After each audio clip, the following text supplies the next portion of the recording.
Voilà, nous sommes perdus dans la forêt humide, quelque part dans le bras Sainte-Suzanne.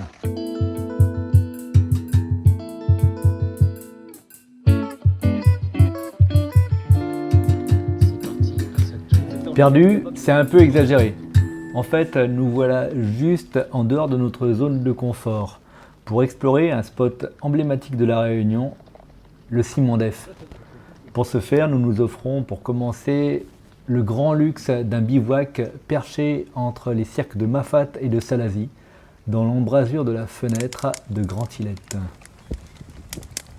Déjà, le Ciment d'Ef, c'est vraiment pas l'expédition à tenter sous la pluie. Ça fait longtemps qu'on y pense, disons 30 ans. Escalader cette pyramide qui domine Salazie et qu'on aperçoit du port. Ciment d'Ef, un roi marron, persécuté par le chasseur Bronchard. Ciment d'Ef, une légende de résistance qui a laissé son nom à un sommet et dont la reine Marianne a laissé le sien à la crête qui le prolonge et domine le bras de Sainte-Suzanne, cette énorme rivière qui se jette plus bas dans la rivière des Galets à 2 bras, porte d'entrée et de sortie du cirque de Mafat. Ce dimanche 11 juin, il a plu en fin de nuit, mais le vent dans les fils à eau et quelques trouées de ciel bleu dans les nuages nous ont donné le courage de partir sur la trace. Précieuse trace, chargée sur l'incontournable site Rando Piton. Un trésor pour les randonneurs qui veulent explorer les sentiers non balisés. On le comprend très vite, c'est un sentier de crête qu'il va falloir escalader à 4 pattes bien souvent. Avec le précipice de chaque côté, à droite la rivière Sainte-Suzanne, à gauche le cirque de Salazie.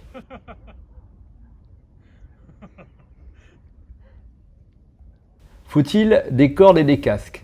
Ça peut être prudent d'en amener pour se rassurer, surtout si on est nombreux. Mais d'une, Jean-Paul Gourceau, le créateur de Rando Piton, l'a encore écrit en février dernier dans les commentaires de la montée de Ciment d'Ef, il ne publie pas de fiches quand il y a besoin de matériel, considérant que ce n'est plus de la randonnée.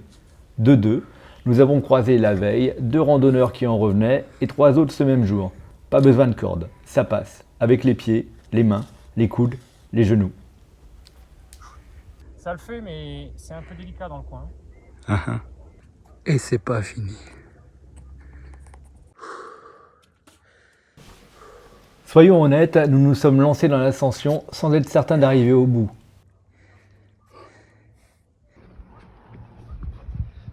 La branche sur ta gauche, ça t'intéresse pas? T'es passé par là? Ouais, moi je suis passé par la branche. C'était monté là? Là, après, je dois avoir une prise après là. Ouais.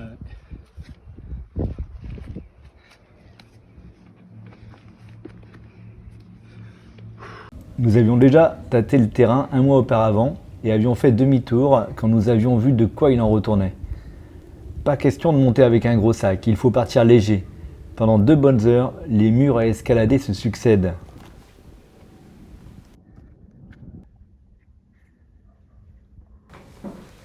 On croit arriver au sommet et en fait, ce n'est qu'une marche qu'on vient de franchir. Ça ne s'arrête pas. On marque une pause pour souffler et autour, le paysage se couvre et se découvre au gré des passages nuageux. 2-3 fois on a hésité. Les images ne le montrent pas, mais il y a quand même quelques moments de doute à surmonter. Une pierre qui bouge et se détache, un surplomb au-dessus du trou, et cette question qui revient. Est-ce que ce sera pire plus loin? Le stress, quoi. C'est quelque chose.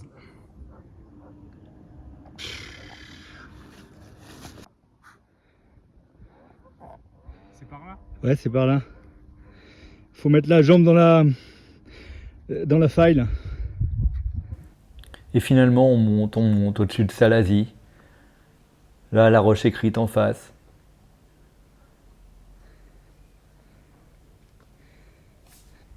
Ici, le Piton des Neiges.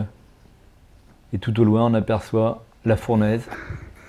Il est quelle heure? On est arrivé au sommet, quoi.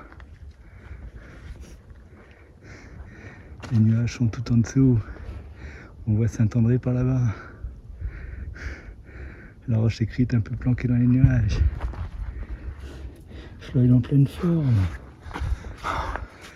Et là-bas, je sais pas si on peut voir quelque chose. Peut-être bien quand même.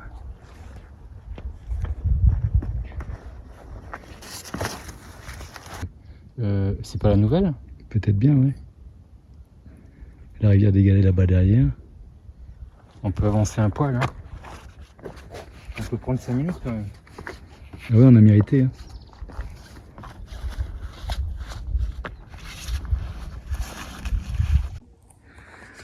Ah, et en haut de l'histoire, qu'est-ce qu'on trouve? Un Bouddha, quoi. Ah, bonjour, monsieur Bouddha, vous en avez bavé pour arriver jusque-là? En montant, ça paraît plus simple. Ah ouais.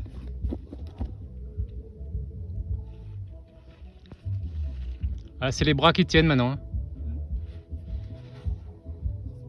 La descente demande autant d'attention que la montée, mais au moins on sait que si c'est passé une fois, ça doit repasser.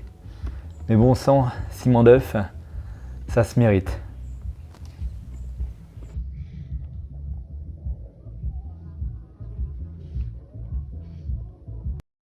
Si vous avez aimé cette vidéo de Parallèle Sud, média réunionnais indépendant, partagez-la. Et si vous voulez soutenir la liberté de la presse, faites un don sur notre site parallèlesud.com. L'info est un droit, mais elle a un prix.